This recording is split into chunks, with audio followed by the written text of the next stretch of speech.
સુધીર, વાત કરું દીકરાની કે જન્મે ને ત્યારે સૌનો લાડકો હોય, આખું ઘર એને પ્રેમ કરતો હોય, પણ જેમ જેમ જેમ જેમ મોટો થાય ને એમ ક્યારે બધાથી દૂર થઈ જાય ને એની ખબર નથી.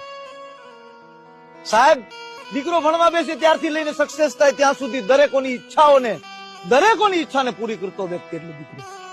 એનાથી આગળ વાત કરું છું કે આજની માં અને પત્નીને કહું છું કે સાહેબ, દીકરાના લગ્ન પછી દીકરો ક્યારે પત્ની અને માની વચ્ચે એનો ભાગ પડી જાય એની ખબર નથી. બીજી વાત, આખો દી દોડતો કામ કરતો વ્યક્તિ સાંજે સાયકો પાયકો ઘરે આવે છતાં ઘરના કંકાસો અને બહારના કંકાસો બંનેને મહેનત કરતો વ્યક્તિ એટલે દીકરો. અને કહું છું સાહેબ, એક દિવસના સમયે મોજ મસ્તી અને આનંદ કરતો દીકરો ક્યારે મૌન થઈ જાય ને એની ખબર નથી રહેતી. એટલે કહું છું કે દીકરા માટે વિડીયોને શેર જરૂર કરજો.